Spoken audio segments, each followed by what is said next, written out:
Good morning, paranormal community. Welcome to episode 375 of the Odyssey Files.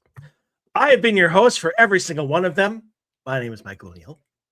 And with me, who has not been with me all 375 episodes, is my wonderful co-host, Mr. Anthony Hernandez. Good morning. Good morning. I breaking up still a little bit, but I was Damn getting the it. flashbacks. I was getting the flashbacks from like the old cassette tapes when it was getting ready to kill your tape. Way to date yourself, Anthony. Uh, Vinyl's coming Yes. back, so I'm sure cassettes will too. No, cassettes will never Not come back. So maybe that's why uh cassettes are so good in paranormal investigation, because they have gone the way of death.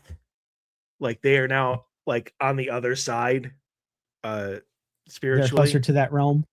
Yes, they are closer to the afterlife than they are to this one. Um so yes, as per usual, and I actually have a working theory on how I'm going to solve my internet issue, which I've had for the last, I don't know, 5 months. Um, I'm having issues again. So again, if I crackle, if I pause, if I suddenly disappear, uh, Anthony is well able to take over in my absence and And just run keep with it. keep the show running while I try to get back in. Uh, not not sound like I'm from the 80s, which by the way, I know exactly what you're talking about. Oh yeah. So, amazing show for everybody today, if we can get through it together. Uh got another wonderful mailbag session for you. People, you know, anybody who wants to write a uh paranormal type story or question to get Anthony and Mize's answers or advice or opinion on something that is going on in their lives, uh paranormally speaking, uh you can go to odysseyfilesradio.com. Right there on the main page you can submit your question. odysseyfilesradio@gmail.com. You can do that too. So yeah, so it's something that I was going to say. Apparently, my internet is my brain only runs as good as my Wi-Fi, apparently. So now that I've because I was gonna make, oh, that's what it was. Uh the reason that I constantly say paranormally based questions is so people don't misconstrue it as, get our advice on plumbing issues or s- yeast infections or whatever. Let's try to keep it paranormal, paranormally speaking, unless we're nearing Valentine's Day, which we're not anymore. Then Dr. Relationship here, speaking with me, not Anthony, uh It's is only my is in set birthday. is in session. That is your birthday, isn't it? February 14th. Yeah. Yeah. Well, I was like, of course, my take on that is it's my birthday, so I don't buy anybody anything on my birthday. you gotta say it at least. Yes. Like your wife is like, "Happy birthday, baby," and you're like, "And a happy Valentine's Day to you." So Well, it's like the like best gift. That's usually how I try to play that. that's the best gift, to just say Happy Valentine's Day. No, I'm the best gift because it's my birthday. Oh, oh, yeah. Well, wouldn't that be her birthday, not yours? No, it's a gift. So Uh, anyway, I'm sure people would disagree. I don't disagree on the premise. I disagree on the timing. Like, I don't think Yeah. your birthday means you're the gift. On her birthday, her gift is you.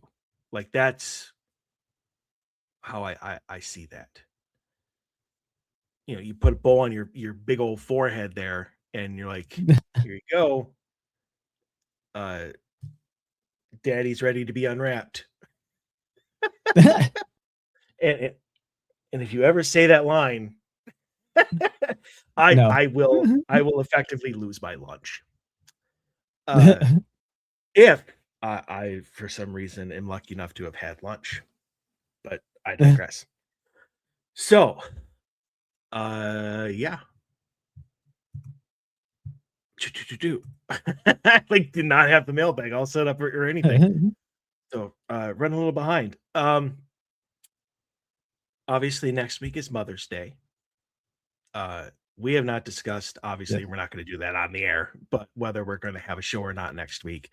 And then, as we talked about last week with Grant Wilson, Grant and Rhiannon Wilson, I will be in Prague or dead.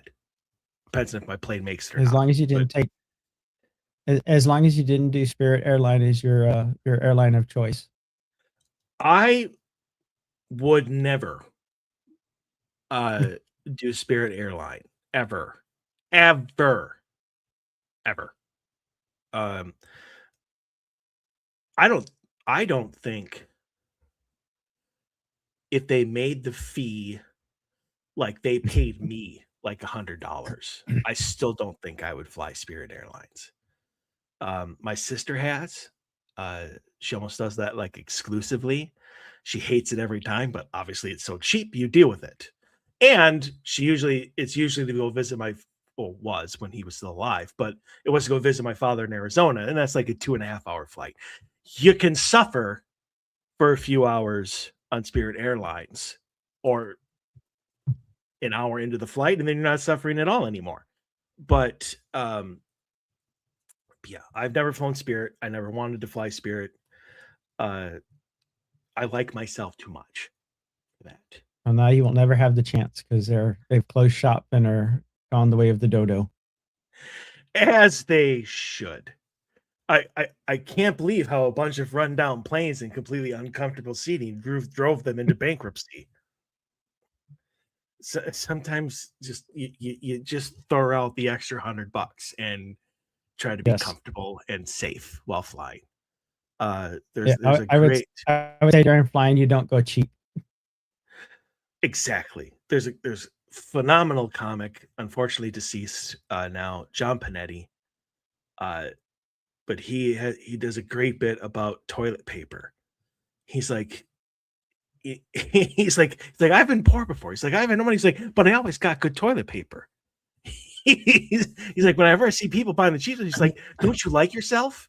It's like get the good paper. He's like, and he goes off about Charmin and how awesome it is, and yeah. But either way, that's what Spirit Airlines is. It's like the cheap toilet paper of the airline industry. Something fall? I don't know. I just heard a noise. Oh, it was Oh. weird. Well, as long as it wasn't 3 knocks. Just kidding. No, that was not 3 knocks. That is going to be a story for another time. Because it's on our list, but obviously we don't have enough time for that for today. So, without ado,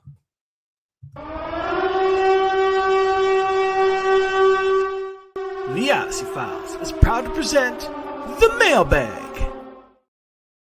Yes. Thought you were going to like I do. I need to update that. I had some ideas. I just haven't done it yet. All right.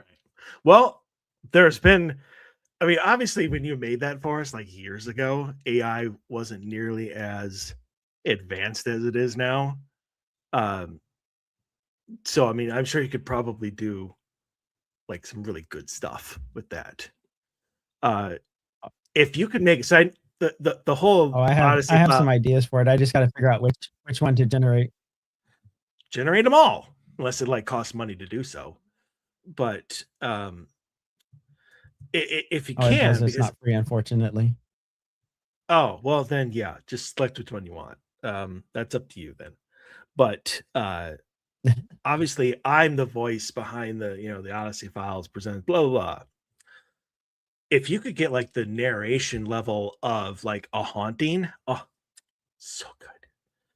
That that guy could narrate me to sleep any day of the week. The person that narrates a haunting, ah, mm, almost as good as Robert Stack, but not quite. Anyways, enough of that. I would shoot for Leonard Nimoy, but I figured I'd get a cease and desist off of that one. No, no, yeah, no. Plus, no, not Leonard Nimoy. You need Morgan Freeman. But Oh yeah, still, there you go. you wouldn't get God. a if you got a cease and desist from Leonard Nimoy. Uh, Well, we his have estate. we have a new topic to discuss. If that's the case. So anyway, all right, here we go. Uh, dear guys, please help. I live near a thick forest. Last night, I turned on my porch light and saw a pale, hairless creature crouched by my fence. It was too big to be a dog, and it stood up on two legs before running into the trees. Now I hear tapping on my windows at night. How do I protect my property? So I don't know where this person lives, uh, but it sounds to me like you had an encounter with the cryptid that is called the Pale Crawler. Uh, it's newer. Like I don't hear enough about it. I don't I don't see like shows or articles about it. Um and what I guess uh makes me, because honestly, which is surprising, like this creature, this cryptid has mostly been seen here in like the Twin Cities area. Like that's where a lot of it's um a lot of the people who have encountered it are like up north of the Twin Cities or here in the Twin Cities. We had, I don't even know if he still listens to the show. I haven't heard from him in a couple of years. But he wrote to us about his encounter with it. And he was down in Chanhassen, which is like the southwest metro area. Um, Hmm. and it's always described the same: pale, hairless, very tall, 7-8 feet. Um, but here's the thing, and people have a lot of like they look at each other, like the pale crawler and the person who's witnessing it, like look at each other, and they uh the person feels like this great sense of fear, um and like they're in danger, that sort of thing, like the fight or flight like gets magnified. But the thing is that the pale crawler's never attacked anybody, and so, and more often than not it runs away, just like what happened in this story. um and so I'm wondering if that's like their defense mechanism. The skunk has its spray, and the bear has the roar, and blah blah blah, whatever their defense mechanism is. Like I'm wondering if that's theirs. Like they induce this sense of panic and fear in the person to make them leave them alone, and to leave. And when they don't, at least fast enough, then the cryptid itself like runs away. The tapping on the windows, honestly, I I see how it could be unnerving, but that honestly could be anything. You're just way more aware of it now. Like your window could be tapped on every night for the past year and a half, and you're just like, whatever, and you don't pay any attention to it. But now that there's like a creature in your backyard, every little nook and cranny and knock and creak of the house, and you're losing your goddamn mind. And you're thinking it's trying to get into your house. Believe if it wanted to get in your house, it would get in your house. Tapping on a window, maybe it's just annoyed by you. It's out there with his friend going, "Hey guys, watch this." See how that guy just waddled under his bed? It's hilarious. Like I don't think that's the issue, but needless to say, I don't think just like tappings on the window should bother you that much.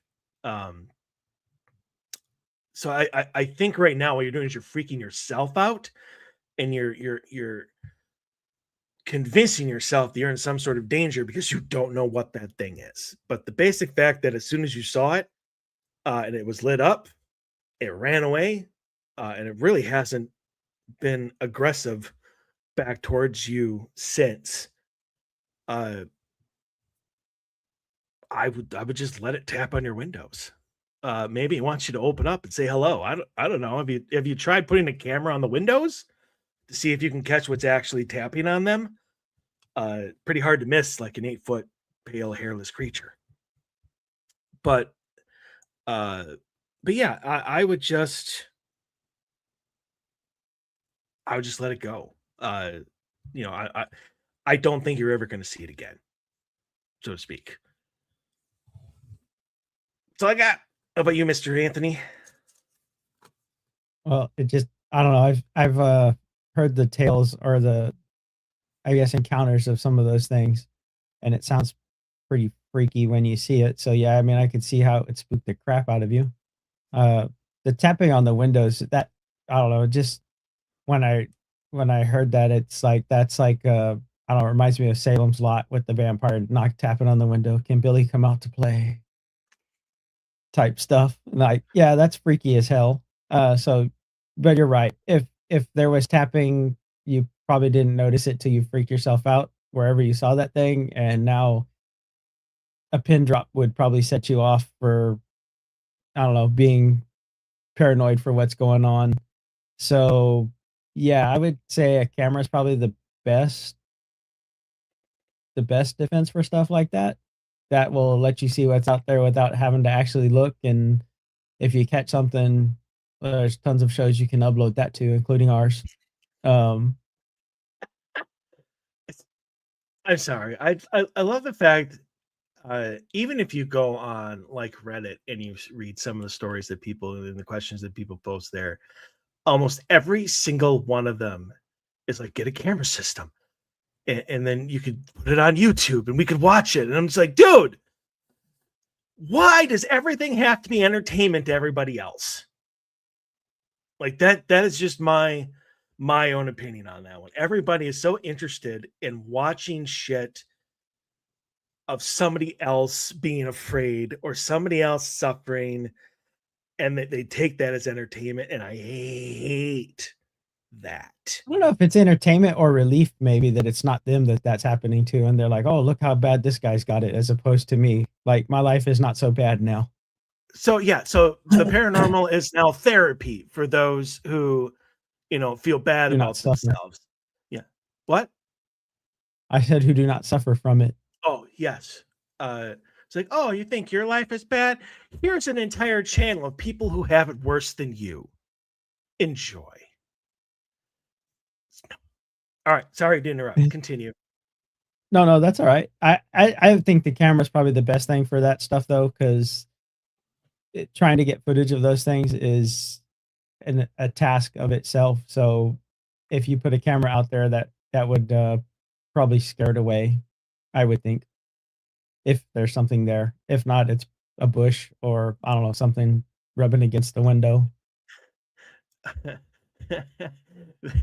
You found the pill crawler's one weakness: flash photography. No, it's IR illumination. They're like Bigfoot. They can see that stuff and they avoid it.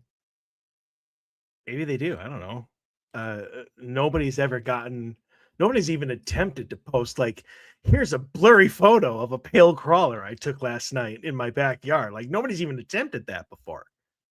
So No, well, I apparently, mean, I'd say apparently in the fight or flight thing, it's not, I need to bring out my phone and take a photo. Like nobody's thought of that. Well, no, because I would imagine they're too preoccupied with your body telling you, okay, we need to run. Well, exactly. And encounters don't last long. I mean, it's not like you stare at each other for 5 minutes. Like, it's pretty damn quick, and one of you runs away very quickly. Uh, so yeah, I digress. Um, but yeah, but honestly, there has never been a claim yet, a story at all of I got attacked by this big hairless pale creature.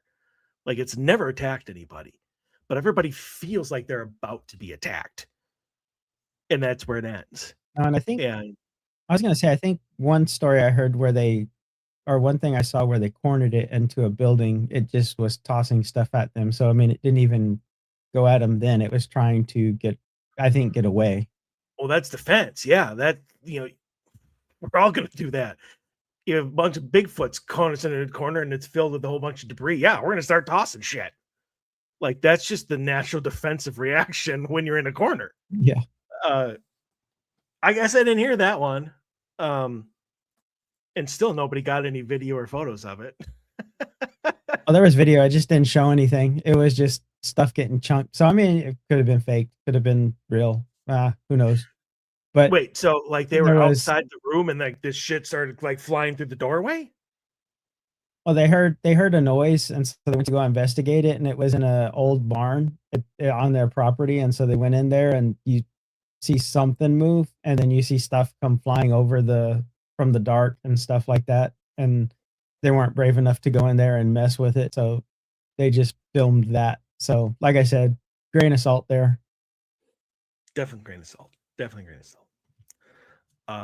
All right. If you don't have anything to add, let's move on to your first. No, I got nothing else for that one other than get a camera and maybe you'll sleep better when you see it's nothing, or I would assume it's nothing. Um, so the question other question was, so I bought a used tarot deck. Every time I do a reading with it, it pulls the death and tower cards. It told me my friend would be in an accident, and she was. The cards feel hot to touch, and they are wondering, is there a dark spirit attached to the deck, or how do I clear its memory? Which I'm assuming that means reset the cards or get any sort of attachment off of them. Uh, well, I always like to. I don't.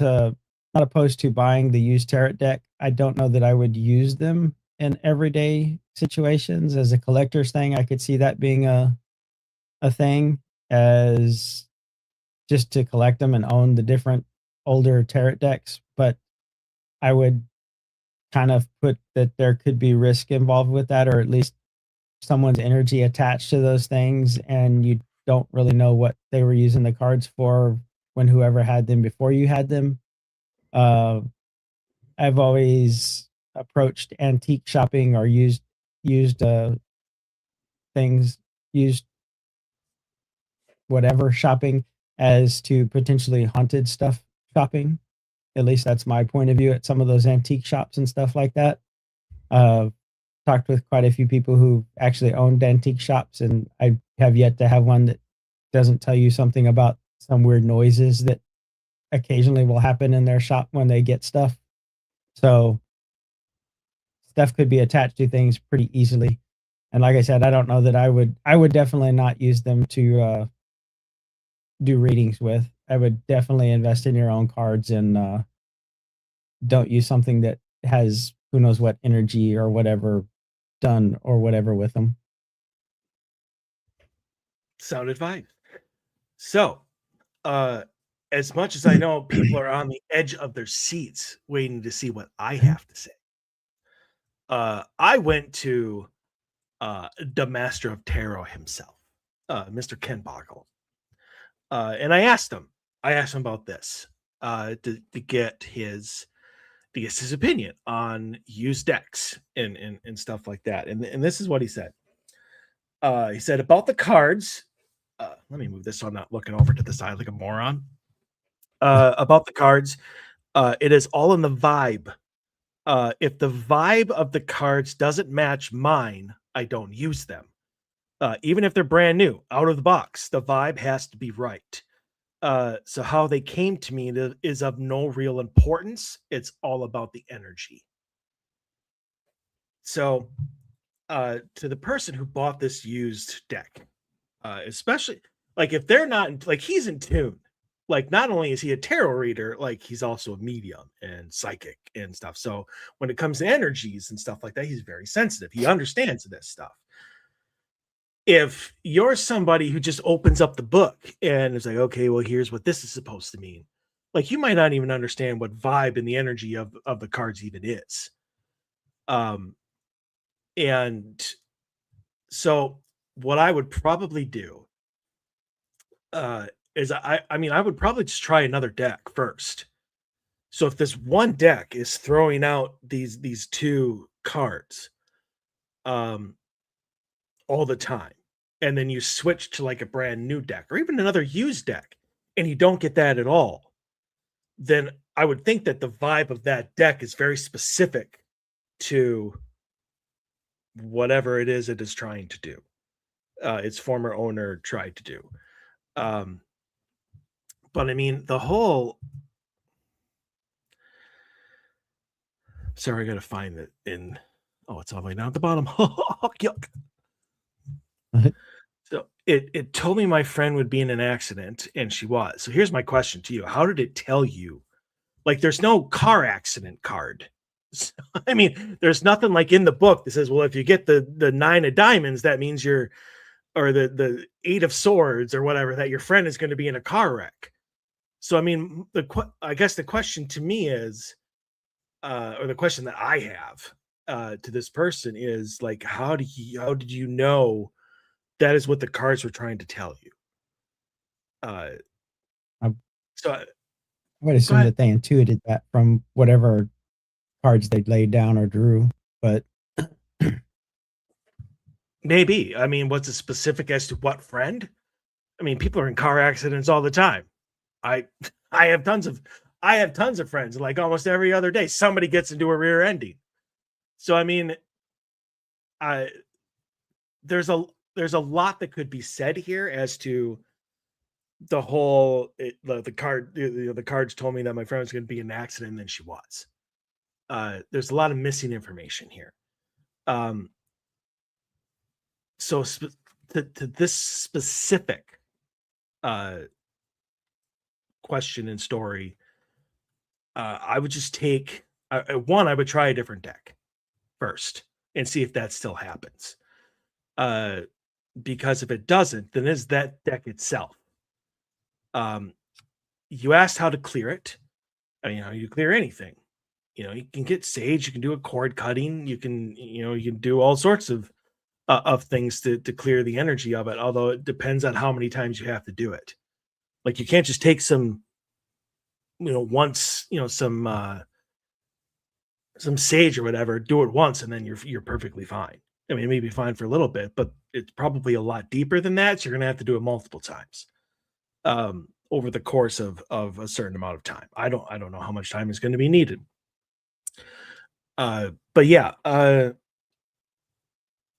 obviously, since this bothers you so much, I would think the vibe of this deck is not compatible with yours. So I would take Ken's advice, or it's not even advice, but I would take his answer and apply it to your situation and see about a new deck. Um, brand new or used. I mean, like I said, how it comes to them, it doesn't matter. Whether it's used, whether it's unused.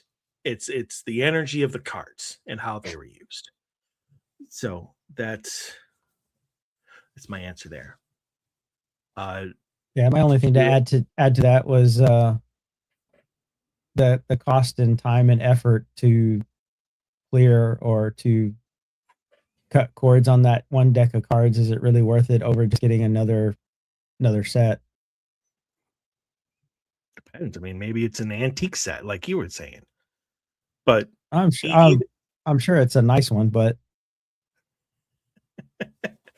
right, but you have otherwise they wouldn't have got it. Well, right. And to your point, you still own it. Do you have to use it? Like, is that the only one No. that you are ever going to be able to use? No, obviously not. So, kind of like a Ouija board, maybe just put it on the shelf and forget that you have it, and go with something else, uh, and see if that vibes better, is more compatible with you than the deck that you had bought. Okay, now I need to find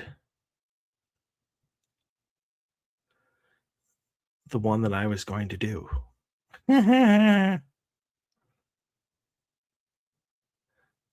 If I can even remember what I was gonna do. There honestly, there are a lot of, uh alright, yeah, we even brought it up earlier in the show. I didn't think that we were gonna do it, and then I was like, "Wait, that's the one that I chose." Um, so dear Anthony and Michael, every night at exactly 3 AM, I hear 3 No. loud knocks on my bedroom wall. Bang, bang, bang. I live in a standalone house, so it is not neighbors. Someone told me 3 knocks is a mocking of the Holy Trinity. Should I call a priest? Holy shit. No, you should. Well, I mean, you call a priest anytime you want. A house blessing ain't going to do anything. There's nothing bad or wrong about doing a house blessing. So, I mean, if you really want to call a priest and it bothers you that much, sure, call in a priest. Uh, but understand this. and, and I think we talked about it off the air after the show last week. Um, we did, because that's when I brought up the topics that we didn't get to. But we talked about the kind of a demonic type of topic, and the 3 knocks thing with Grant and Rihanna.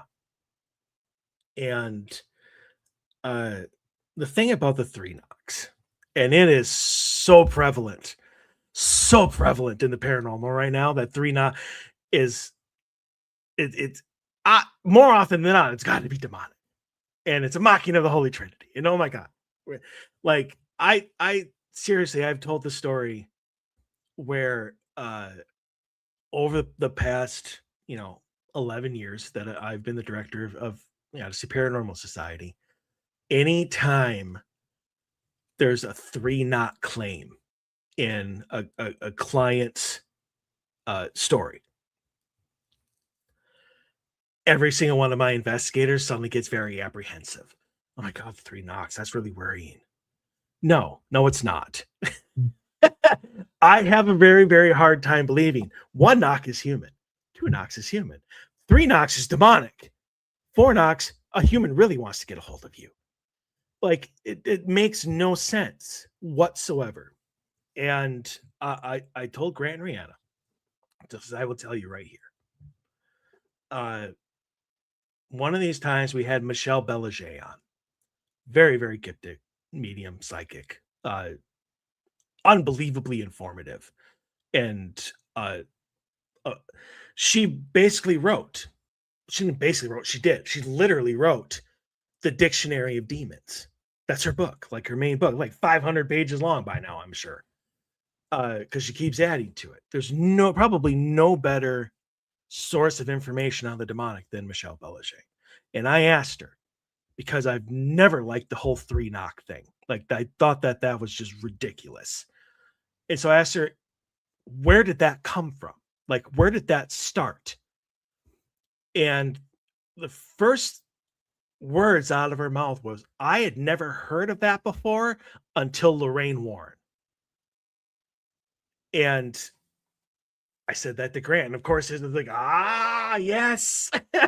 Like that. I honestly believe, and you don't have to agree with me if you don't want to, and this is not a knock on Lorraine Warren whatsoever, but I honestly believe that is complete bullshit. Like, it was made up way probably back in the 70s when they were really trying to spruce up, not promotion, but like just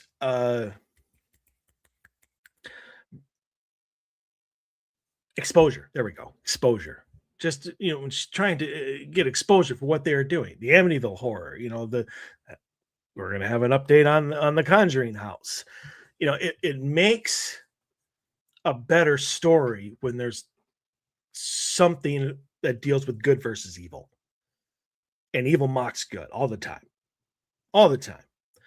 And so, to me personally, I don't think Three Knocks is anything demonic whatsoever. It's Three Knocks. It's okay. That's how people knock on the damn door. Knock, knock, knock. That's all you need.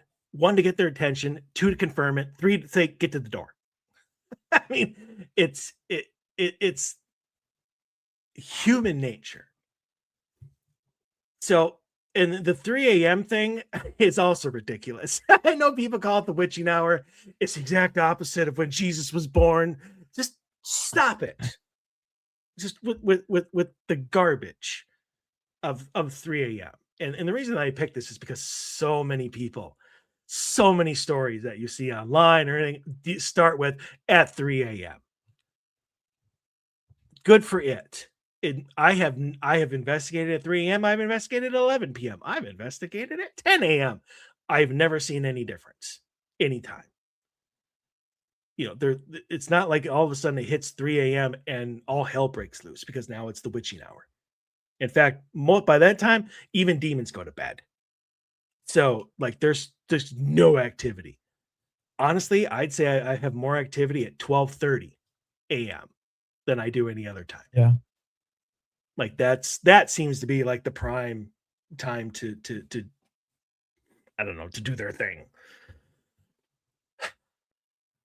So, the fact that you have 3 banks, I mean, do you know exactly where it's coming from? Like, that would be my question.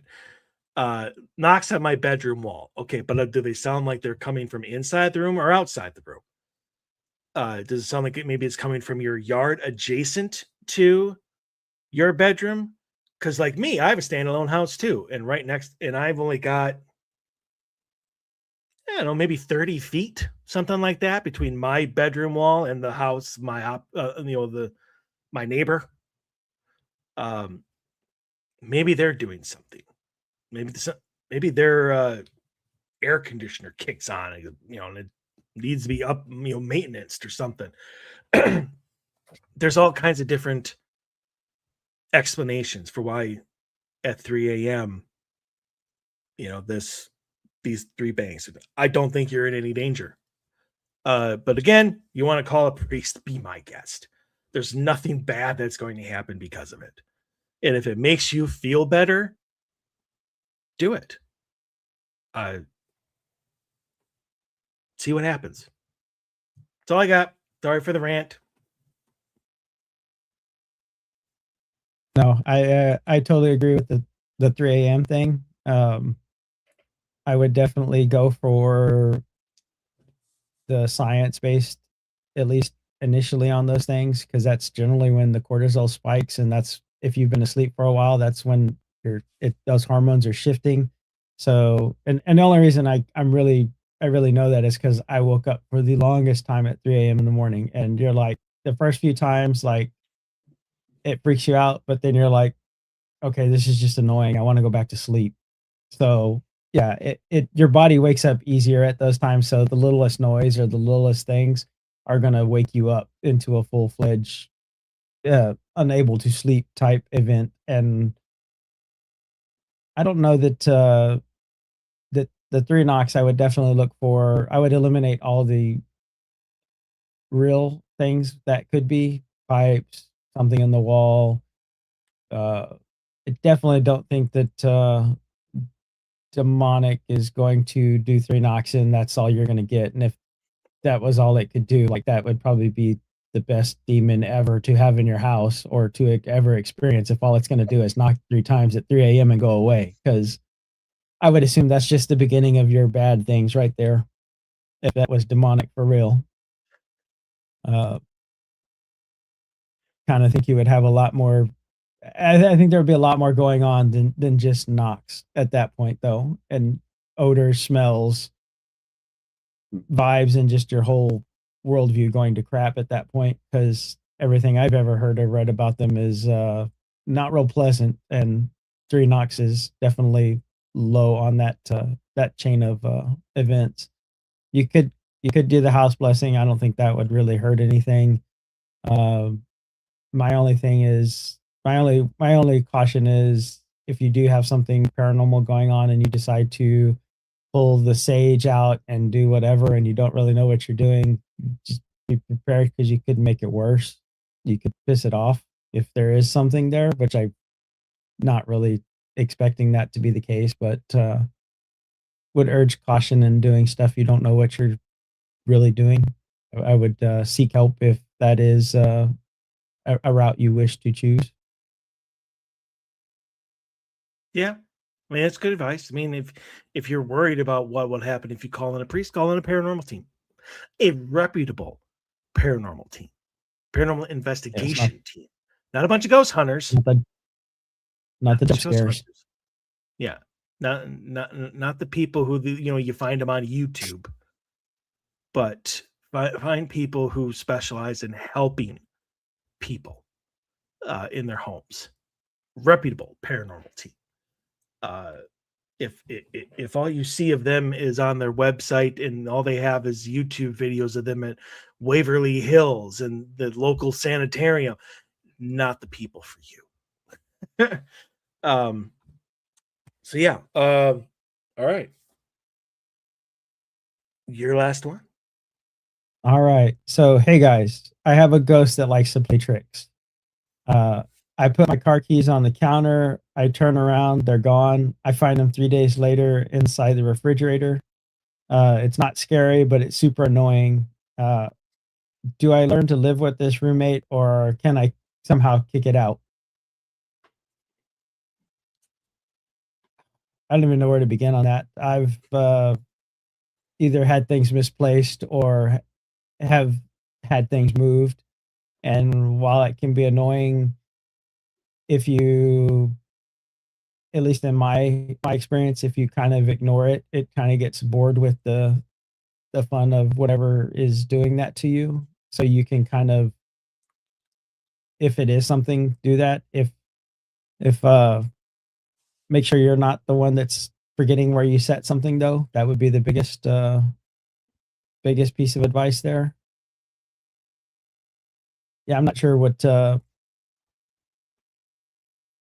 I would say if you're trying to get aggressive with it to kick it out, be prepared. I would actually have I would probably do what Mike suggests for most of these things and get someone to come and take a look at your house before you start trying to mess with anything. Because like I said, you can, like the last one, you can definitely, it can go from fun and games to now it's going to torment you because you pissed it off if you do have something there, or and if it is trying to get your attention by moving stuff, which 3 days for your car keys to be missing is seems like a lot to me, just out of because I can't imagine not being able to drive anywhere for 3 days and that being and not opening the refrigerator for 3 days, or I don't know, finding them in there 3 days later is just weird. At any rate, I would suggest getting someone who knows what they're doing. Don't play amateur hour on it if you really think there's something in the house. So there is, because and they only gave obviously this like one example. So I mean, Yeah. I don't know exactly all that is going on, but that I mean that is a big one. Uh so usually when it's a spirit and they're trying to get your attention or they're trying to annoy you or they're being a trickster, usually they will put it back in the same place. Like they'll let you look for it for a while and then you'll find it right back in the exact place where it should have been to begin with. Like that's their fun. Holding it for 3 days and then putting it in the fridge isn't exactly their playbook because it prolongs their entertainment value. because the person is only going to look for 5 minutes before they grab the spare car keys and they walk out the door. And so why hold it and then put it somewhere, weird like the fridge. However, with that said, there is a thing called aporting, and that is it deals more with like poltergeist activity, which is a human formed psychokinetic entity. So it's not a spirit, it's the human person themselves or somebody in the house. Like I don't know if this is a man or a woman. Um but it could be them, it could be a teenager in their house, could be the wife, because women are more prone to this than normal. But there could be no entity at all. It could be specifically this one person over time building up like this ability they have no control over or even any knowledge that they have to begin with. And their shit just disappears and then reappears in the weirdest effing places. And I have no idea. We don't know why. Like we don't know what causes aportation. We just know that it happens. And for some reason, it's almost always in the fridge or the freezer. I don't know why that happens, but stuff will disappear and then will appear somewhere in the fridge. I don't know. I don't know why that is. Or where it goes or why it takes so long to get there. No idea on any of that. But I think in this instance, based off the fact that you just gave us the one example, you may be looking more at a poltergeist type incident, in which case you don't necessarily need to bring in a team or a medium or a site or anything like that. You just need to relax. Whatever is going on in your life, and I don't know anything else is going on in your life. That wasn't part of your email, but if something stressful, frustrating, whether it's your work, I would think it's very frustrating to lose your keys for 3 days. But I mean, whatever is going on, try to work it out. I know it's easier said than done. A lot of people say try yoga, they try meditation. They even go to extremes as talk to a counselor, talk to a therapist about whatever it is that it's bothering you. Because what you need to do is stop feeding it your energy, and then it will shrink. It will shrink into nothingness. It will disappear, and your keys will no longer disappear and appear 3 days later in your fridge, or whatever else is going on. So again, I know it's easier said than done, and it's a long run. It's not like, okay, I'm relaxed now for like 3 days, and like your problem is over. That's not the case. Like this is an ongoing thing. You've fed it for a very long time, which is what formed it. Now you need to take it back over a long period of time. And that's it. And you can't move, can't do anything because it's you. You're the one that's feeding it. It may take a while to find you again, but it will follow its feeding hand wherever you go. So you either need to live with it and just deal with what is going on paranormal wise, or try to relax and get it to just go away. So I mean, in essence, you're right, Anthony. Ignore it. Try not to let it get to you. Try not to add it. Have it add to your life stress, especially nowadays. I mean, 90% of like the entire country is stressed right now. Oh yeah. So I mean, we get it, and sadly, there's probably a lot more poltergeist forming now than previously known. But yeah, I don't think you're in any danger. Yes, it's irritating, as you said. You're not scared of it and that's good. I'm so glad that you're not scared of it, because a lot of people would freak out about such things. So yeah, you can either live with it, or you can try and get rid of the stress and change or whatever in your life, and shrink it down into nothingness. Don't give it its power or its energy, and you'll be fine. Whoop whoop. If it is them with the causing the keys and stuff to vanish and stuff like that, I've heard poltergeist stories where they have reports with like coins and things like that. It would be nice to develop that to the point where it would give you like some 1800 coins or something like that, turn it around, make some money off of that ability. Take it from a negative to a positive. Upside down Lincoln penny. Upside down Lincoln penny. Yeah. No, I don't think it works that way. Yeah, I don't either. I think you can only port what you already have. That's like right there.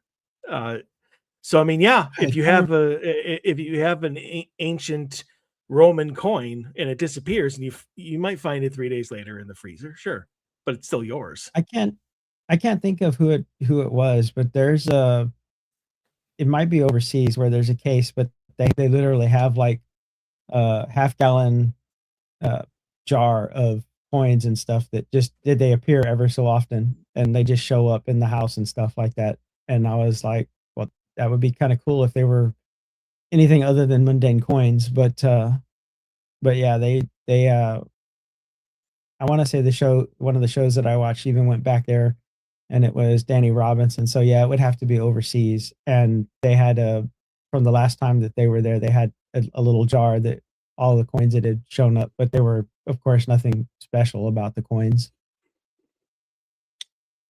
Barry Fitzgerald has had that happen to him at his house. I can't remember the domination of coin. I remember if it was dimes or nickels or pennies, but it was some denomination. And like, yeah, he like I think multiple times he's left this house and they're just all over the place in his yard. No idea how or why that has happened, but yes, Barry Fitzgerald has experienced that too, and he's over in Ireland. So I mean, he's overseas as well. So that we get frogs here, and they get money. So yeah, not fair. You want to talk about the balances here and what's fair and what's not, who's paying their fair share. There you go. You can look right there. They're getting coins, we get frogs. So fun times. All right. Anything else to add about any of these? No, that was I did want to say, like, the one thing to, I guess, keep note of is when those things happen would be, are you having a bad day? Kind of pay attention to what your mind frame is before those things happen. That could be an indicator as to a potential cause or effect of what's going on. Mm-hmm. So, absolutely. Yeah, that's about it. Yeah. I mean, if you came home and you only had a small basket of groceries and it cost you $120, you're probably going to not a good day. You're probably going to chuck your keys on the counter, and you're going to be in a bad mood, and then all of a sudden they're gone. So yes, very, very good tip on that one. Be mindful of what you're experiencing when things disappear. And that'll be a good indication of whether it's like human-based poltergeist activity or whether there's some sort of spirit who's like really trying to mess with you. Although no trickster's going to wait 3 days to get their big climax. No. So yeah. All right. Well, that is it for the mailbag for this week. We do have more, but we're going to share those or do those on another show. Keep it going. But again, anybody who has a paranormal question or story that they would like Anthony and I to give our responses to, odysseyfilesradio.com, right there in the main page, or odysseyfilesradio@gmail.com. Go straight to me. And honestly, we don't have to read it out on the air if you don't want us to. Like, if it's just a private, like, hey, I just want your advice on this. It's not for the show. Be my guest. be my guest. Send it in. I'll respond. If it's something that Anthony needs to respond to as well, I'll get his opinion. I'll add that to it. But yeah, we're just here to help uh, bring light and clarity into your lives, any means possible. So we are going to start with paranormal in the news with an update, very important update. Whether you've been following it or not, if you've been following it, you already know. But Yeah. you're the one that follows it far more than I do. I do end up seeing it, but you bring my attention to it because I don't pay attention otherwise. But why don't you give an update on Mr. Jason Hawes? Well, so I just to get it out of the way, I did donate money to the house to get the house. So that would be one of the reasons I get a lot of the updates. But I was also curious because I totally thought that I totally thought he was getting railroaded in the whole thing. And I feel that he's the person that should have the house because I think he's the person that will respect it the most the way that it should be. But so on his last outing, which was, I believe, the 29th, the court found that basically the charges that the sister was not mentally capable of making decisions and stuff like that was thrown out. That was basically denied. They're they found that there was obviously some shenanigans going on in the background between her sister and either Rife and Casti with bringing the charges and stuff like that. Now that moves, at least that clears right now the possibility for Jason to, and I believe he's moving forward with it, to get onto the property and do repairs and stuff like that. Now they can appeal it, but at least odds are they would have to at least hopefully reconsider what they're doing, as it's been dismissed once now. This would open the door for Jason to definitely go after character, and I don't know if it's libel or defamation or which I don't know which one's the which because I'm not a lawyer, but I know they would go after for damages to his character and stuff like that. They would open themselves up more so to that. I think if at least I got the hint that, or at least I got from what he was talking about, that I think he wants to put it behind him and move on. So I would hope that they're smart enough to let it go and write it off while they still can, without having to pay money to him for damages that they could assess against them for stuff like that, because it's been kind of ugly in some places. But yeah, I'm totally shocked that he came out on top on that, because I totally thought he was going to get railroaded. Well, I mean, it's typically what happens when you have somebody with money going up against somebody who may not have as much. Like Jason's not poor or anything, but he's not like, I'm going to spend 3.2 million. I have $3.2 million to spend on the Conjuring house rich either. Rife obviously is. And so I have a question. So the only thing that I saw was Jason's video, the one that Yeah. you had sent me, announcing everything, and all he said was that all of her claims were tossed out. That's it. But you Yeah. said they had found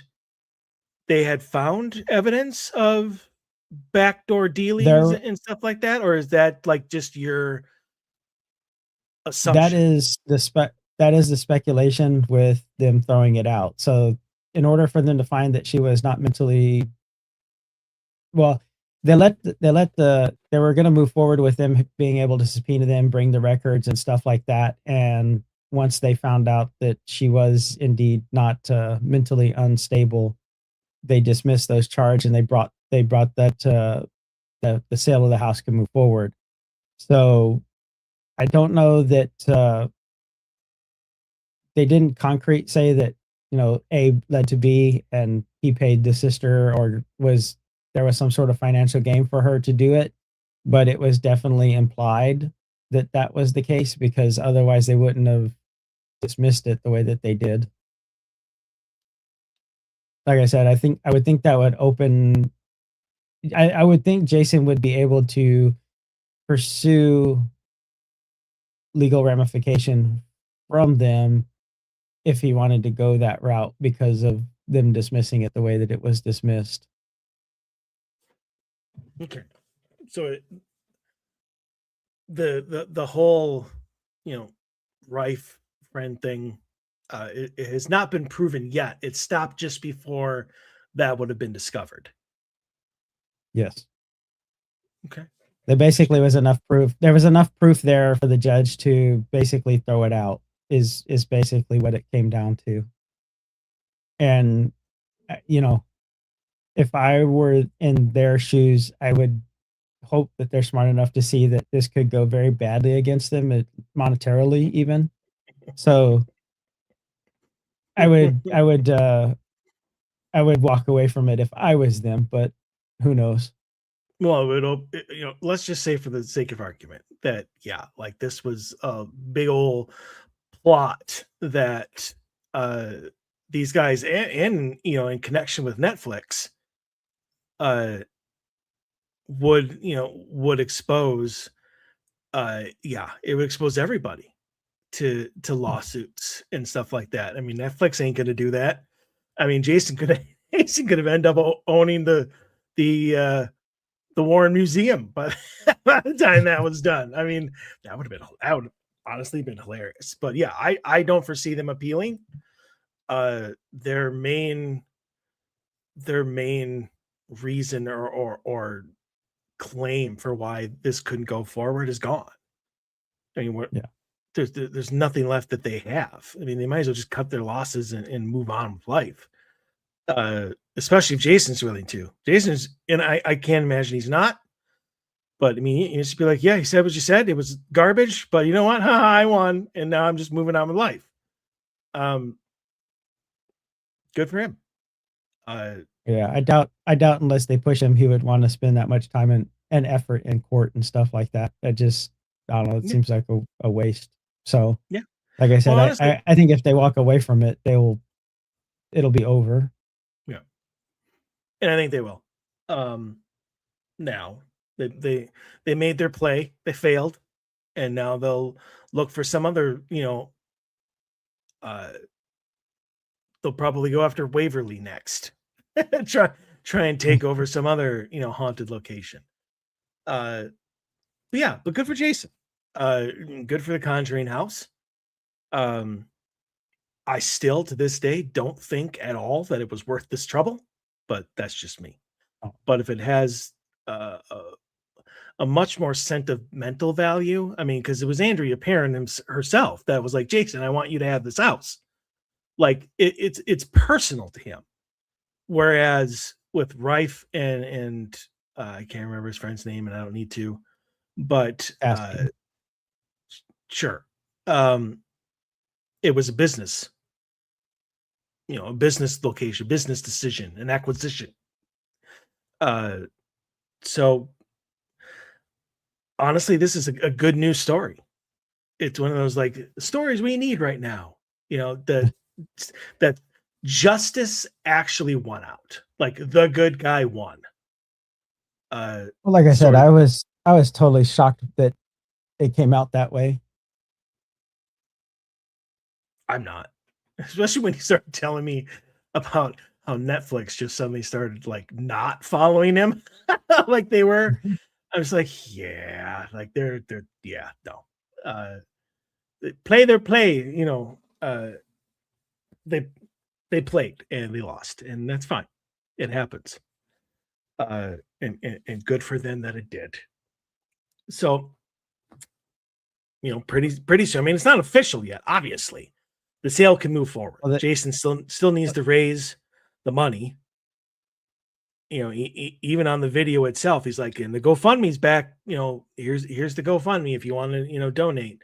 So I mean, he still needs to find the money, but at least now we know that it, you know, it'll actually go towards the house. yeah. well, it's always going to go towards the house. But I mean, the now house. instead of everybody getting their money refunded, now it's actually going to go to the goal, which is to buy the house.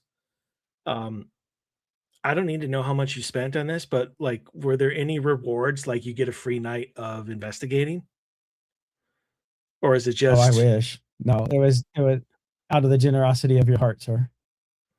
oh, come on, Jason? I, I like. Well, there's a lot of people who donated, so he would be busy for a while. But yeah, and I did look it up. So there's a 20 day deadline for the appeal. So within 20 days, by the end of this month, we'll know if it's over with or not.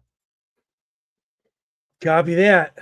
Um, But yeah, I was more interested in preserving the history of the place, to be honest. So I mean, that was, and like I said, I thought he was the right person to keep it historical and keep it historically the way that it is, not turning it into an amusement park type okay. deal.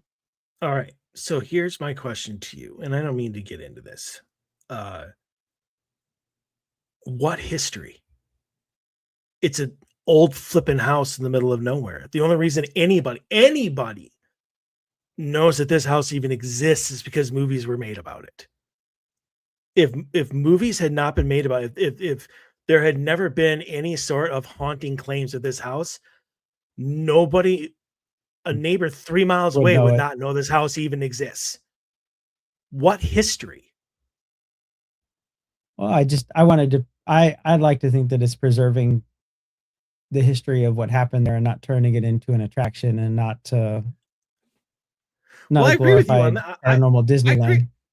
totally 100% agree with you on that one. Uh, totally, absolutely. It's just you're like, preserving the history. There is no history. The history is paranormal based. Like, the entire history of the house is based on a haunting. So I mean, sure, but I mean, it's not like you're going to have murals, you know, No. hanging on the wall of, like, the fact that, you know, not JFK, but FDR was there, or Abraham Lincoln made an appearance. No, like, there's no interesting history to this place other than the paranormal. And even then, all of the movies were exaggerated. Oh, yeah. You'd have In to really know Hollywood, the real cases and not what you saw in the movies and stuff like that. I definitely know exactly. that. Yeah. So I mean, and we did, the show, if you want to go back, I don't know, like 10 episodes or something like that, you and I talked about the actual history of the Conjuring house. Yeah. And even that doesn't make sense. So I mean, what history are they preserving there? Like, the public narrative or the real narrative? Like, it's crazy with this, which is why, like, I don't even know why it's that big of a deal.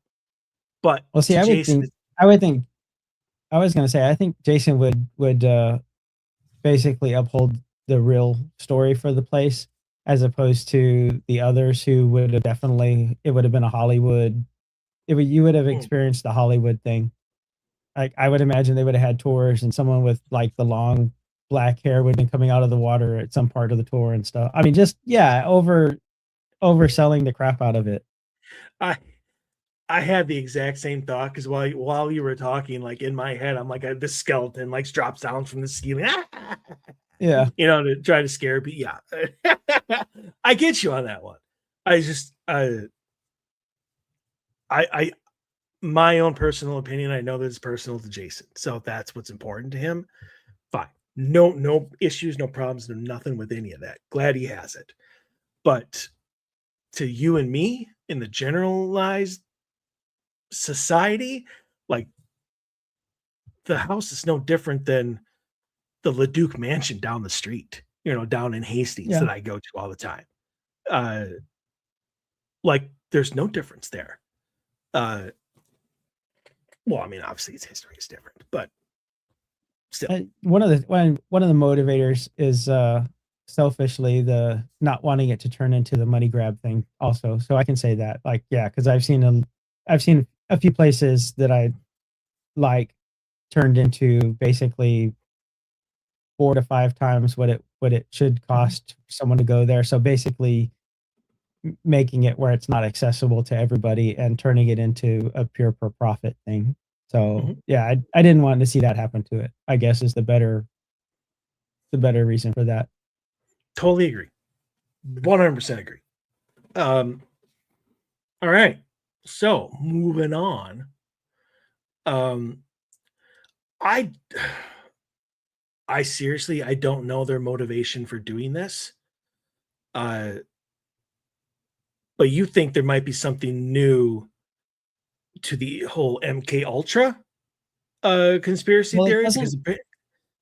because apparently this month, like May 2026, there is going to be a congressional subcommittee hearing on MK Ultra. Yeah, which you would think is a closed deal, because I mean, it came out a long time ago. Uh, there were presidential decrees about not assassinating, U.S. citizens on U.S. soil, and we don't do that anymore. Supposedly, we're not dosing people with LSD to see what happens, and all these other things. So it's kind of weird that this is coming up. It's the only reason that I could see them bringing this stuff back up is if they're maybe finding something that didn't stop the way it was supposed to have stopped way back then, and something has continued.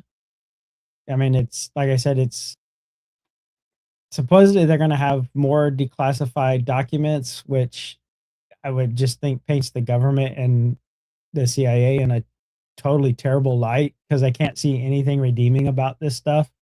Like I said, when I dug into this topic, it was like, you growing up on a military base, you're like, military's great, military's government's great, and this and that, and they're there to protect you. And then you see some of this dark stuff, and you're like, no way that that's real. And then you dig into it, and hell, they even have the files on the CIA's website. You can go find them. That no, they really did some terrible shit, and continued from terrible shit before that, and probably terrible shit after that. And but we need them around for, I don't know, to do more terrible shit. So yeah, I'm sure there's really good people who work at the CIA. Don't get me wrong. There's just a lot of bad things that have been done in the name of whatever national security or whatever you want to call that. I get the sense that, and I can go two directions on this. I mean, I don't necessarily think that anything new has so much come to light as it's finally being able to be made public. Um, and now like these Congress people are all like, we need to hold people accountable. So that's what these hearings are about, to see if they can get names and specifics so they can, I don't know, somehow indict people for whatever they're doing. I don't necessarily think that I'm sure it's probably still happening, but it's just far, it's in some black site in the Cayman Islands as opposed to, the CIA headquarters in Langley. But I mean, it's interesting. I see it now that they're talking about it. I even saw it on the national news. The 24-hour news cycles about Trump saying like, oh yeah, it's like, I've told my director of my secretary of war to release all of the UFO files. We're going to get some UFO files. Oh, they're going to be great. Uh, I hear that all the time. They said that about the JFK assassination files, and then like 98% of them are like shit that had already been released. So I Oh mean, yeah. I see this almost as like a complete campaign to try to shove stuff into our lives that deal with like the subtle national security shit that we've tried to do. Why? I have no The idea. darker aspects. I mean, if Yeah, if new information has come to light, great. I look forward to hearing it. Uh, I don't think there really has. I think it's going to be a committee that's going to be built up to be something huge, and then it's going to be nothing that anybody doesn't already know. I mean, maybe they're trying to re-expose people to the things that were there, because there's a ton of people who A, don't know what MK Ultra is, and B, don't believe that it actually really happened, even though, like I said, you can go to the CIA's website and it's the stories are there, the files that have been declassified are there. All of it is pretty easily searchable, shockingly, but it is. Now, I one thing I didn't think of till you were talking about there is, I don't know if someone significant has passed that would have been in the spotlight for that stuff. So maybe somebody passed away that was a key figure that now we can move forward with this stuff because everyone involved is not there anymore. But I mean, even George H.W. Bush he was a director during part of that time frame. So I mean, this has got there were people involved that rose to power after that, and I would assume definitely knew what was going on and turned a blind eye or okayed it at one point or another. Kind of like what happened with Deep Throat. Yes. They weren't allowed to, Woodward and when I wasn't allowed to say who the person was until he had passed. Like that was their deal. Yeah. So I mean, yeah, maybe that's it. I don't know. We'll find out obviously in like a week and a half or what. I think what did it say, May 16th or something like that? No, I not think May it's 16th. the 13th, May 13th. May 13th. The day, yeah, May 13th. The House Task Force on the Declassification of Federal Secrets. Yeah. Well, supposedly 1,200 new documents declassified.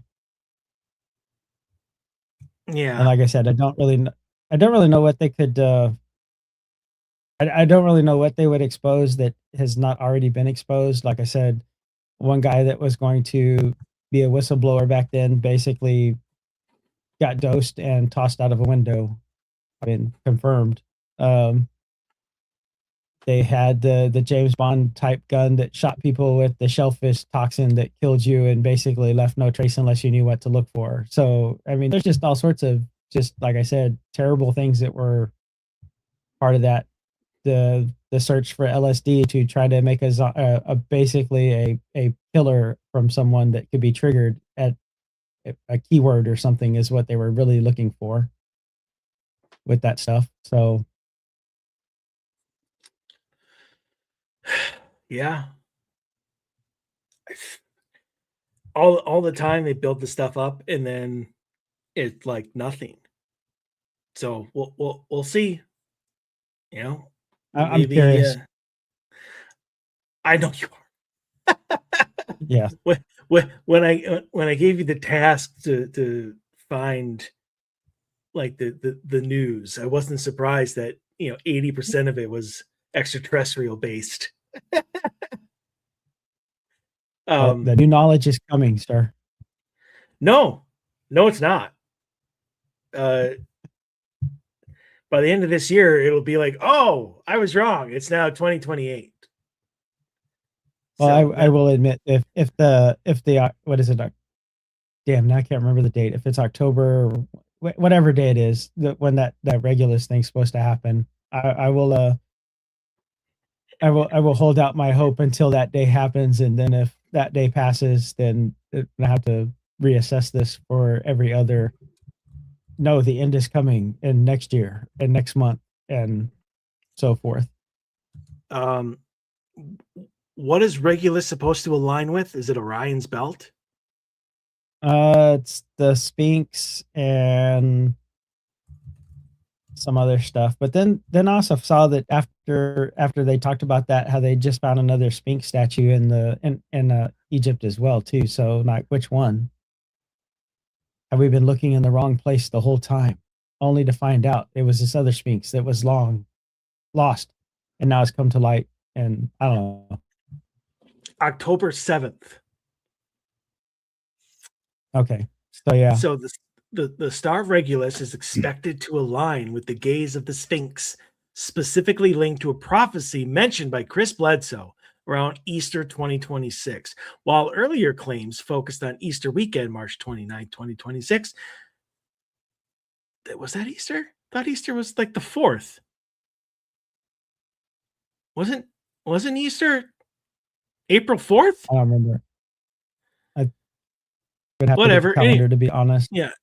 Discussions also highlight April 26th, 2026 or October 7th, 2026. I mean, obviously these days are right next to each other, so I get why they can. It's freaking ridiculous as potential dates for this alignment. Jesus.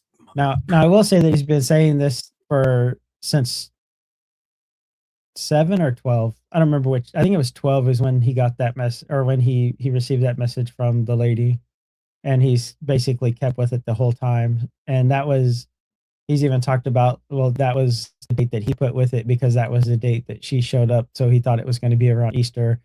The NASA connection, so the one that pointed out that it was actually October. So, this is not news whatsoever. We got off on a detour, tangent. but I honestly, I will now and forever just be like, why can't you just speak clearly? Why can't you just say, if you know the answer, October 7th, 2026, a new knowledge of you will understand cold fusion at that point in time. Enjoy, use wisely, and be gone. Like this Regulus, it aligns with the Sphinx, and at that point in time, a new no, shut up. I get that's all those prophet things. Mind. So all the prophecies are garbage. like that. Well, you can do this, but then because it didn't happen, you chose correctly and you did a different path and you altered what would have happened, and now this is what's not going to happen. Yeah, I don't know. I like the prophecy stuff. It's cool to look at and stuff like that. But yeah, most of them, I don't know really any that have panned out. Shocker. So what I want to know is, on the full moon of May 2026, the one known as O'Neill will win the lottery. Like, that's a prophecy I want to know. Okay. You can speak in all the crypticists you want as long as it has a date and what's my reward going to be. See, but to me, that kind of falls along the path with the psychics and stuff like that, who can figure all these things out, but they can't do anything that profits them. It's like, I know. How many jokes are that in TV where like, what? Yes. You didn't know that was going to happen? Like, yeah, I know. It's a fickle world, my friend. So I'm not going to spend too much time on this because like all the other shit, I think it's garbage. But apparently there's been a new location for Atlantis. Oh yeah, the Africa far region. Yes, that now fits the topography of the Plato description of what Atlantis would be.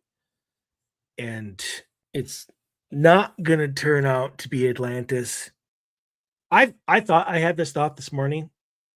Don't know why. And usually when that happens, it means I've been given the answer for a reason.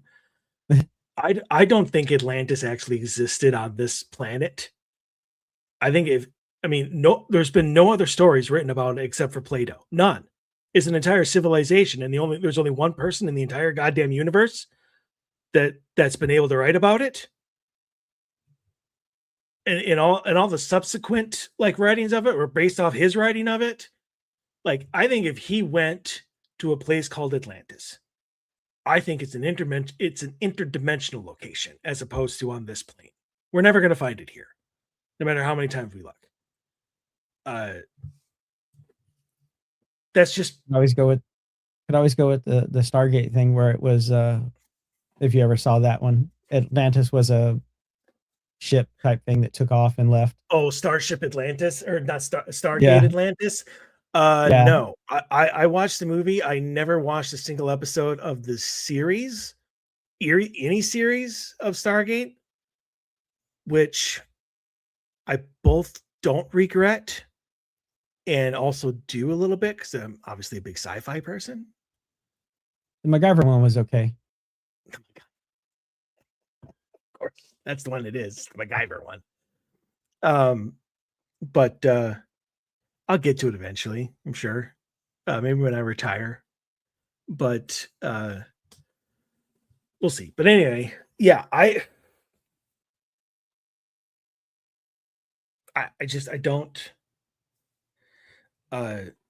don't see Atlantis ever being actually found here on this plane. Oh, we can't even find the city of gold, so I have less hope for Atlantis Well, being found, which was the city of gold is behind Mount Rushmore. We know this. It just you have to find where the eagle flies on the cloudless rain. Like as soon as you find that spot, you'll find the city of gold. Cibola. Nick Cage. Exactly. National Treasure Part 2. See, it's already been found. We just don't know it. I mean, it's the city of gold. The United States government's not going to let that fucker out into the public. All that, the whole city of gold now has been transferred to Fort Knox. So, Strip moved out. would you put it past us? No. No, I wouldn't either. So, News Nation. I know you love News Nation. Ugh. So, Republican They're watchable to me. They're watchable, I suppose.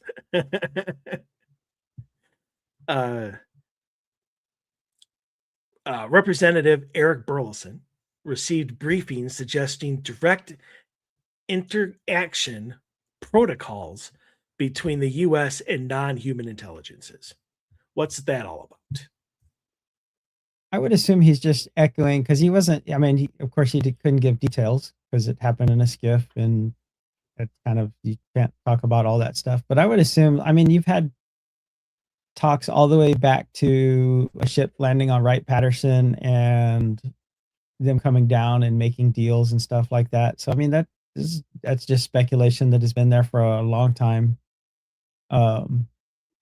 He just is. Burleson is kind of cool because he's gung ho about trying to go to all these places and stuff like that. Which I guess he's in the highlight or he's in the spotlight enough to where he's not going to commit suicide or something like that, or at least you would hope something like that doesn't happen to him. Just want to start off this. Just want to say in this episode, both Anthony and I are again not suicidal. No. Just have my truck serviced. There's no failing brakes or anything like that. Yeah. Well, if anybody tries to kill me, they're just going to kill Jerry because he's going to be using my car when I'm in Prague. See that's what worries me. See, now this is all Selig's fault. Because now I'm worried as I go over the Atlantic, like a portal's going to open and it's just, I'm going to like be on Diego Garcia and I'm going to get murdered. See, so now this is like prophecy being fulfilled here. But yeah, so I mean, again, like even before, this is years now. It's got to be. I mean, it's in probably 7-8 years ago now. Like it was talked about, like when we were going to have. Hold on, I'm gonna sneeze. Maybe it's coming. Maybe not. Okay, we're good. But we were gonna have the rumors of the whole fake invasion. To try to keep the people in power, to consolidate power into one government of the worldwide, and to keep the people who have power now in power. They were going to create, fake aliens, which they were doing down at Pine Point in Australia. And that was the whole thing. And you were going to know it, like they were going to start it.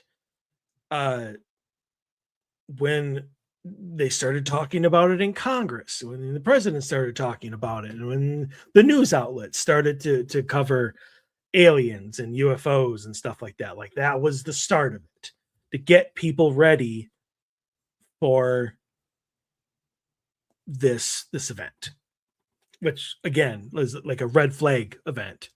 You know, we're the governments of the world we're doing it, not actual extraterrestrials. But it was supposed to happen years ago and didn't. And every year we're like, okay, here it is. And I mean, so, and we're like, why are they waiting for? Like, this was always supposed to happen. Maybe they're not doing it at all. But now it seems like that's the case. Now people are starting to talk about it. Now you have the president talking about it. Now you have Congress holding hearings on it. So again go back to the exact same flipping question that I had at the beginning of this. How can we take anything that is being said and know the difference between what is real and what isn't? And what's a what's a feed Well, to us that's us a as the public? that's a hard thing because, like I said, the whole connection between the US and non-human intelligence, like those rumors have been there forever. But that also goes to the fact that, if that is there and that was a thing, were we complicit with all the abduction stories, all the cattle mutilations, I mean, because if we're saying that was those things that were doing that and we're aware of it, so that would basically be them trying to expose that we were privy to all this stuff since, I say, at least the 40s. I honestly think it goes back to at least the 40s is when that interactions and stuff started happening. Well, it's a great way to cover it up. I mean, if you knew about it, I mean, the best thing that you can do is then create such an elaborate event and scheme and shit that even if you created this fake invasion and then real you know non-human intelligence came down, we're like, we don't know what you're talking about. Like they knew about everything. Like, oh, they're just trying to attack us. Like they're all lies. Look at this. They've been murdering us and studying us for years to get our defenses. And it's like, dude, they could have 'Cause attacked us in the 40s and murdered us all oh back yeah, then. They didn't and need to and study us. and I mean that could also be another reason they're bringing the MK Ultra stuff because our government would never do anything like that to hurt its own people and stuff. Like that would never happen.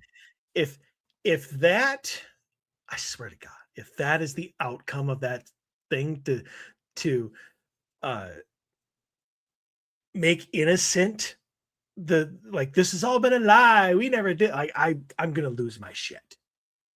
Like it just I just that will be an entire episode. It'll just be me swearing for 2 hours straight. If that's what happens. I don't think that is what will happen, but if it does, forewarned. You may just see episode 378 and just a whole bunch of swear words. So be prepared. Anyways, Like I am innocent. I am interested because I had not heard of this. I just tried to find it and it didn't nothing really came up. But this Michigan's land-based cryptid hotspot. I don't know if you yeah, I saw that changed one too. it. I don't know if you changed this like summary to reports of high strangeness just to like get my goat. No, But I don't have to do that like that all by itself. reports of high strangeness and unidentified creatures in the Michigan Peninsula suggest a portal or window area activity spike. And I just like looked up like Michigan's cryptid hotspot and whatnot, and I didn't really find anything. Something about the manatee, the Manistee National Forest. So yeah, Yeah, I tell know you people. have Huron, which that's the dogman stuff. Well, in Huron has that's up by y'all, which you've never. you've never done anything as far as like going to look for a dogman or anything like that, correct? Although you just walked away. Um,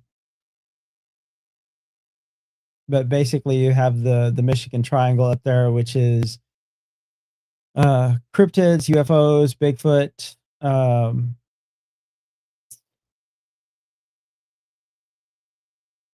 It's been a major hub for sightings and just strange vocalizations and lights and basically phenomena like that going on. Ann Arbor and Ann Arbor city corridors report luminous aerial phenomena interacting with forest areas, which I'm assuming would be like the fairy lights and stuff like that. And uh, let's see.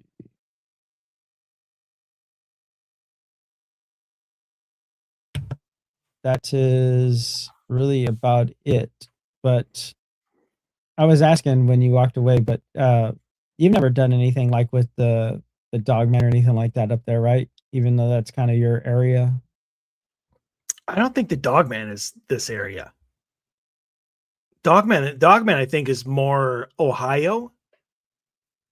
I thought it was up by you. We have some Bigfoot sightings, Pale Crawler. Wendigo is more our our area. But no, Dogman, no, Dogman I think is more Ohio than anything. Okay. Could be Michigan. I I don't know know. we're supposed to have a bunch of sightings and stuff down here too, but I only know the stories down here. I've never seen anything like that. Michigan cryptids, the Michigan Dogman, which is a werewolf. Melon heads, small Well, humanoid creatures with they say large it's heads. different. A difference between, a dogman I would assume is always a canine human hybrid, whereas a werewolf transforms when the moon is full. Oh, like the one down here, it's by a city close to us called Converse. At least the story goes that it's almost like if you saw American Werewolf in London, the transformation scene, like they come upon some dude laying in mud that had killed the farm animals and stuff like that, and as he got up, he started his body started shape shifting to something like that. The Ada Witch. Sorry, I'm listening. A ghostly entity reportedly seen in the Findlay Cemetery in Ada. Me likey. Huh. I didn't even see that one, but It's under most famous Michigan cryptids, although witch ain't cryptid. So they have and small humanoid creatures with large heads. Sounds like a gray. Often sighted near Felt Mansion near Holland. Well, that's very specific. I want to say Sighted. that's the Melonhead one, and that's I think supposed to be an experiment. I think, if I'm recalling right. You mean like Mothman? Well, I'm Yeah, telling you, the children were did you say the children were experimenting? Yeah, yeah. The children were experimented on. Oh, on. Okay. Is what. Yeah. It's like I never read that warning label on the 101 science projects for your kid. Wow. Be careful, you might create a cryptid. I don't see anything about. So it's like, or at least I think the story is like some doctor did something. Yeah, but I'm not seeing anything on the like window or portal or anything like that. Let's see what we got here. Michigan is considered a major hotspot for cryptid and paranormal activity, with several areas often cited as quote unquote portals or high encounter zones. Nice. Would you say it's a danger zone? Yeah, I thought that was funnier than it was. Turn the theme music on while you're doing that. Highway to the danger zone. Yeah, I could. But then I wouldn't be able to post this because it would be taken down for copyright infringement. Yeah. The Lake Michigan So you just Triangle. have We to only talked play it about for like that. 3 seconds, just so you can't get. Yeah, I would assume No. that's what their portal or window stuff is, Honestly, I think they're just making shit up now. and the fairy type lights or something. Well, yeah. Yeah, I I was just like, noticed. I'm assuming that they do some of these stories and they get tourism.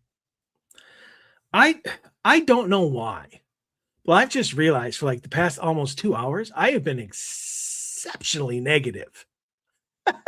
Like everything is garbage and made up and exaggerated and or faked and I, like the whole show, like every single thing we've done is just like, you guys are dumb. You guys need to stop doing this shit. I don't know why. Maybe I'm just tired. I don't know. I'm worried about dying on my way to Tired Prague. and well, you are going to the gates of hell. I'm not worried about that. Although, uh, so I'm going to try because I'm taking like 2 of my camcorders with.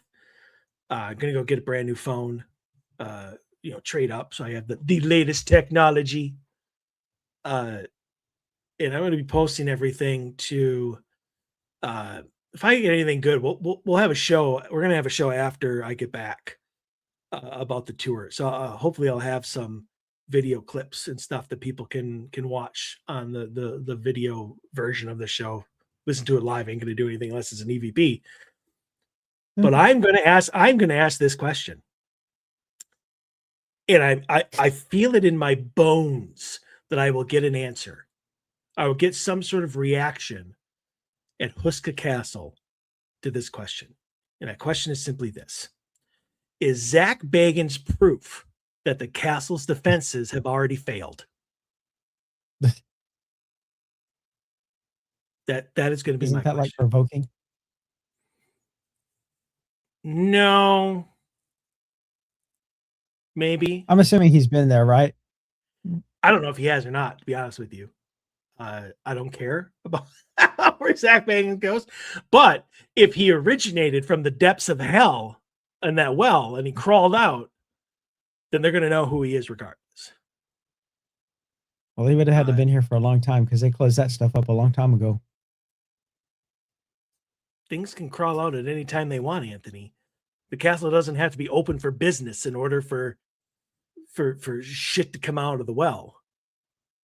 Well, just remember that it's in the middle of the chapel. So when you're in there, when you go in there, just like, I don't know, stomp around in the middle of the chapel area because that's the hollow spot. It's in the middle of the chapel. Yeah. Is it blasphemous to say this name? Well, it might be religious provocation then.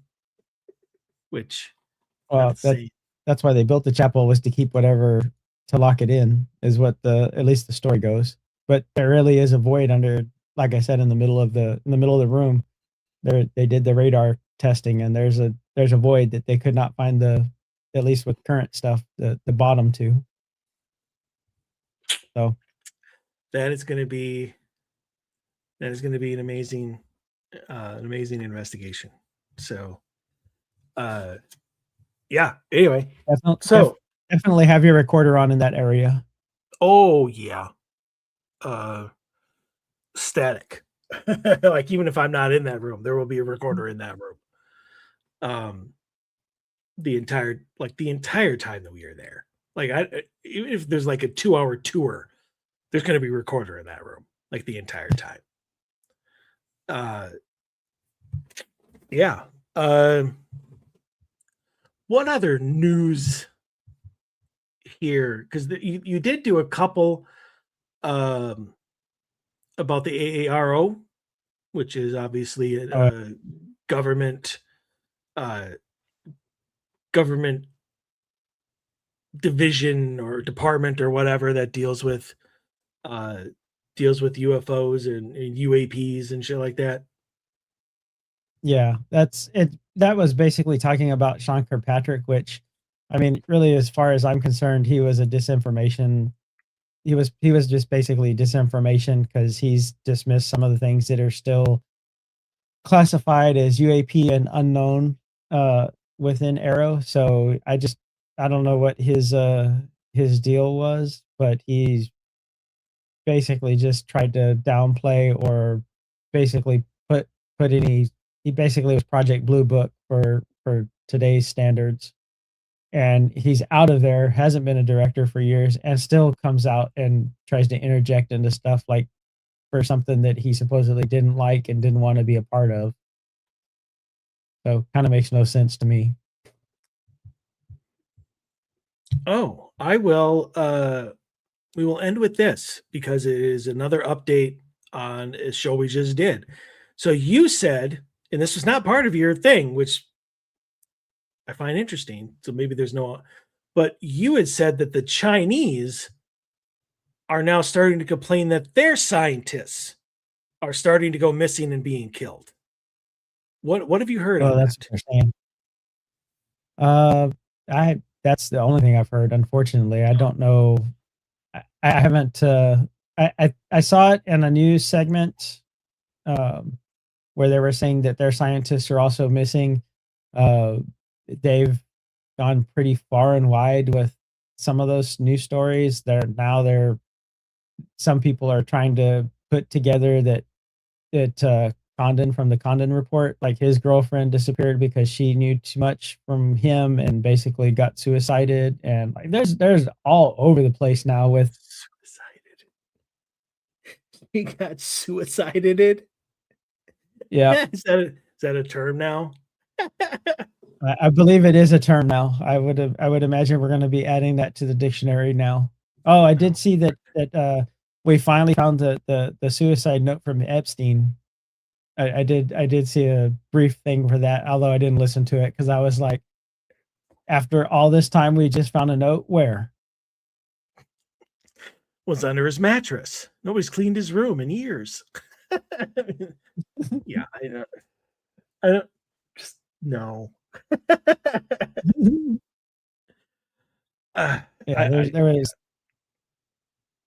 there's too much wrong that with all those things. So yeah.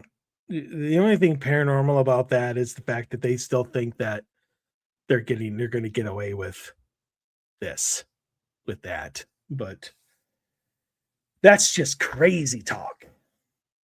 oh yeah. Yeah.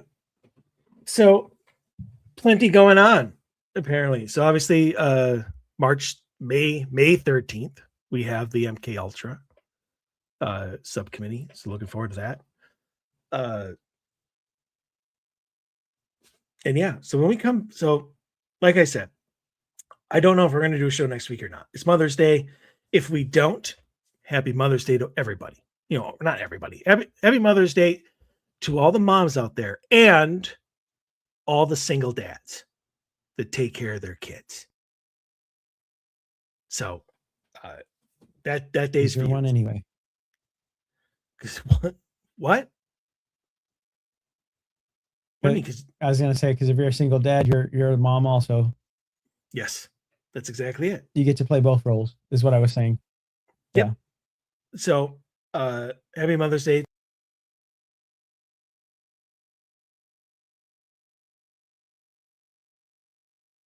You muted yourself, I think.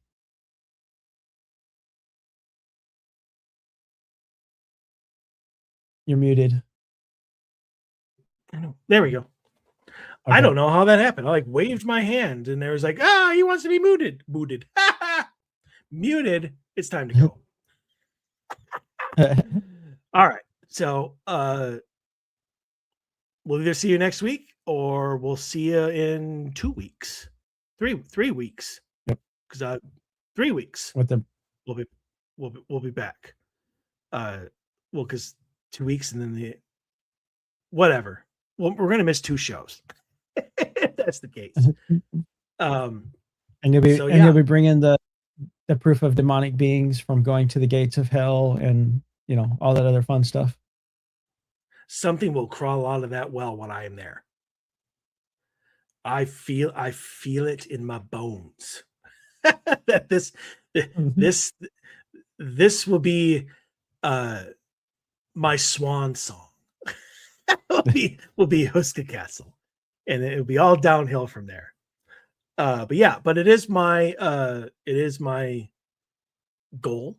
It is my plan to bring on some of the people who are going on the trip with me as guests to talk about their experiences. And over the course of the trip, Chaplain Jody Dane.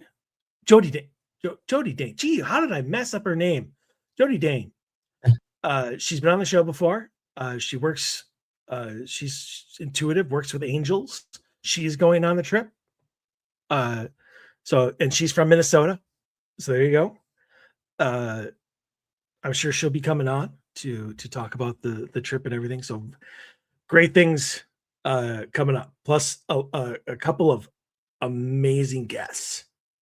We just need to filter down the exact dates of when they're coming on. You guys are not going to want to miss that. So this may just be our spring break, like our mid-season finale, which should have been last week, because Paranormal in the News is not something that somebody's like, I have to check the next episode. Grant Wilson would be, I have to check the next episode, which is here. So our fault. Anyway, Anthony, another great episode. Thank you for doing all of the research stuff. Appreciate it as always, and keeping it to within a page. That must have been difficult. Try to streamline it for you. I really appreciate that. You don't want the whole story? No, I don't. Why would I? When I just summarize everything. All right. So we will be back at some point in time, unless I die, in which case Anthony will have to find a new co-host. But yeah, until next time, stay healthy, stay safe. We want to see you back here, and I want to see me back here. So until then, have a great. Hold on. I'm sorry. I'm going to do something here and see if people like it. But I need to announce this because it's going to be a little off. So I made intros, 2-minute intros of a bunch of our really awesome promos that we've had guests do over the years. The only problem is all of them are with Dave and myself. So Anthony's name will never be mentioned in any of these, which is why I don't play them. But I just want to, because it's just funny. So whenever you hear Mike and Dave, just substitute Anthony's name in there, because it's the same thing. But I'm just going to play it, at least this episode, and we'll see. This is the season, the mid-season climax right here. So, yeah, everyone have a great time. Happy Mother's Day to all. If we're not back next week, and we'll see you down the road.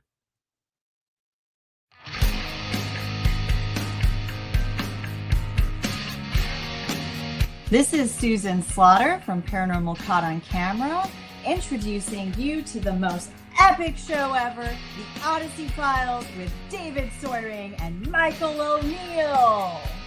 You're welcome. Pew, pew, pew, pew.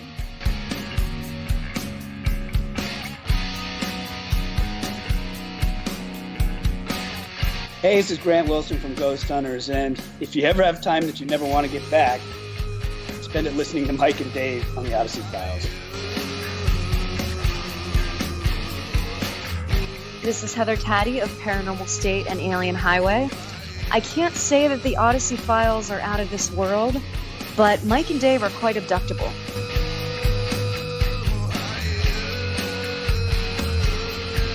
Hey, this is Dustin Perry from Ghost Hunters, and you're listening to Dave and Mike on the Odyssey Files. It's not the best show you're ever going to listen to, but it's also probably not the worst.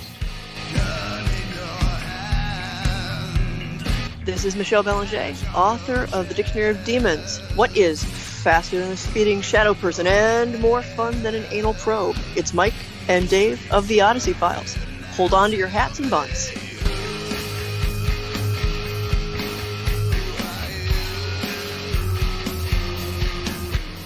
This is Elizabeth Saint. You know, in my journeys I've confronted an over 1,000-year-old demon from the depths of Shepherdstown. But then, you know what happened? I came across Mike and Dave. And hot damn, nothing could have prepared me for the Odyssey Files. My second favorite radio show. I love you guys.